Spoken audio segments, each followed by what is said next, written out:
Good afternoon, Miss Dela Cruz. So today we're going to be talking about putting you on a low sodium diet. Mhm. So from the past few times that you've seen us, we've actually seen some changes in your blood pressure results as well as your blood test results. So if there's any time throughout this entire conversation that Mhm. you have any questions, you can go ahead and feel free to stop and ask. Okay, sounds good. Okay, before we go ahead and continue, can I just ask if you've tried to make any attempts in changing for your high blood pressure?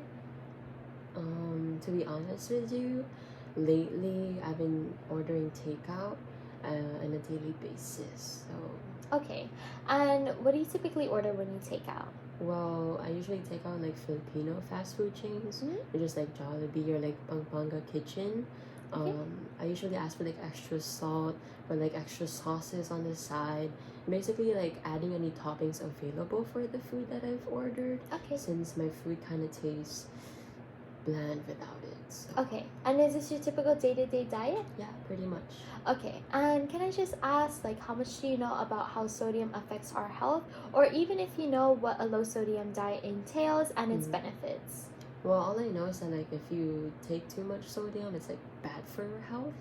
But for the low sodium diet, it's not really that familiar with me, and I don't even know the benefits. So I Okay, don't know. no worries. That's exactly what we're here for. So, sodium is found in a lot of different foods, and Mm. while it's beneficial to our bodies, it's so important for us to maintain and regulate our daily consumption. So, since for your information, you do like to eat out a lot, about 71% of our sodium consumption actually comes from a lot of different restaurant foods, processed foods, and also packaged foods. So, I would just like to ask, what do you eat when you're at home, or if you do eat any meals at home? And how often do you eat out in one singular day?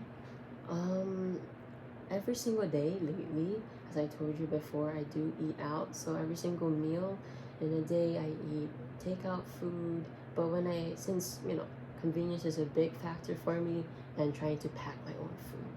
But when I do go home, we just eat whatever my family cooks. So, and because I grew up in a cultural Filipino food type of family, a lot of them is very savory type of foods. Okay, no problem. And so, to better assist you going on to this new diet, can I suggest some advice? Yeah, of course. Okay, so while I mentioned before that sodium is found in a lot of foods, it's also found in a lot of different baking sodas, Mhm. it's found in different preservatives, Right. but most commonly found in the form of salt. So I do understand that you like to eat a lot of cultural foods and Mhm. ethnic foods because this is what you grew up with, it's what you're used to, but it's important for you to start maintaining and regulating your own health by creating new restrictions, new habits, things like not ordering too much salt on your foods and not too much sauces. Does that mean I need to like completely avoid taking out food or? No, that's totally not the case. There's still ways that you can eat out, but still keep yourself restricted. So, oftentimes, a lot of patients think that sodium is completely bad for us Mm-hmm. and they try to cut it out completely, but sometimes you're just not aware of some of the benefits that sodium gives us. So what exactly are those benefits? So that's a really good question. Some of the benefits to sodium is actually keeping our bodies hydrated. So sodium is really good for producing good electrolytes. It's good for maintaining our bodily fluids. And so it's important for us to not completely cut it out, but instead to learn how to balance and maintain it. But let's do say that I don't balance my sodium consumption. Mhm. What are like the consequences that I will face? So some consequences is definitely a lot of different physical risks. So Yeah. that is things like high blood pressure or hypertension, strokes, heart failures, stomach cancers, and those are some of the risks that you can put yourself to if you don't learn how to control but your sodium intake. So we definitely recommend that you try to go on this diet, and that's why we're putting you on this diet to keep not only you healthy but also your heart healthy as well. That's really important information. I wasn't really aware of those type of things. So thank you. But exactly how do I improve my diet now? So that's a really good question. So like I said, you do like to eat out a lot. Mm-hmm. So some of the things I recommend is that when you do eat out, just asking an employee for like a low sodium menu, asking for no salt on your food, or even when you eat out with your family or friends, asking to split the meal with them is also another good way to reducing your sodium consumption. Since you do like to eat a lot of sauces with your foods, a lot of seasonings, asking for sauces and seasonings on the side instead of on the actual dish can also be another great way to helping you with this low sodium diet. Well, another concern that I have though is that knowing now that I need to change my eating habits, and I do know that I kind of feel bad or like worse after I eat out, and I know that food at home isn't the best because it's not really a controlled environment, because they cook a lot of cultural food and they put seasonings in it and dressings in it also.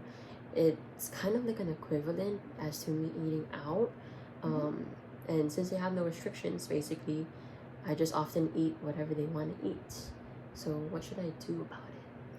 Okay, I totally understand your concerns. So while your family doesn't have to completely follow the same diet that you're on, you can just go ahead and take initiative for your own health and maintaining your own health. So that's starting things with like creating your own schedule, maybe creating your own schedule in things like planning out when you want to eat certain meals at different times of the day, so that way it doesn't clash with what they're eating.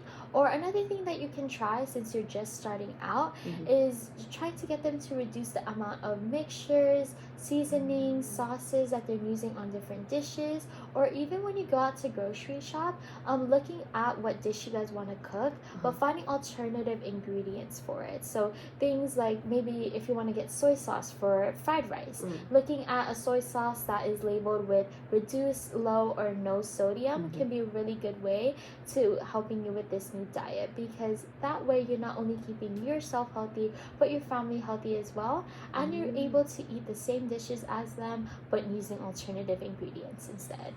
That's a very good idea. But exactly, what do those labels look like? So that's a really good question. I have 2 cans of Spam to go ahead and visualize that for you. So right here is 2 cans of Spam, like I mentioned. So this can is actually the regular can of Spam. So right here, if you turn to the side, is a nutrition label. So under amount or serving and under sodium, you'll see the percent daily value. And so it says 33% of sodium. And now if we look at the 25% less sodium can of Spam, if you look at the same nutrition label right here, under sodium, and you'll see 25%. So this just goes ahead and tells you how much sodium is in 1 can of Spam, 1 serving.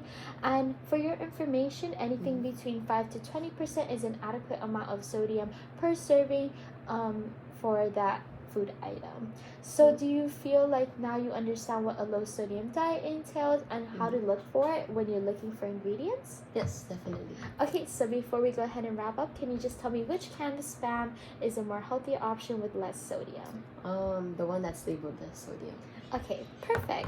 So before we go ahead and wrap up, I just want to tell you a reminder that your blood pressure was a little high today, and so was your blood reading.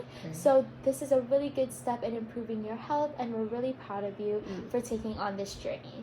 So if you have no questions, or if you have any questions, I can go ahead and just address them for you right now. But otherwise, me and Dr. Dorado will be sending up a follow-up email in a couple of weeks just to see how well this conversation has benefited you. Okay?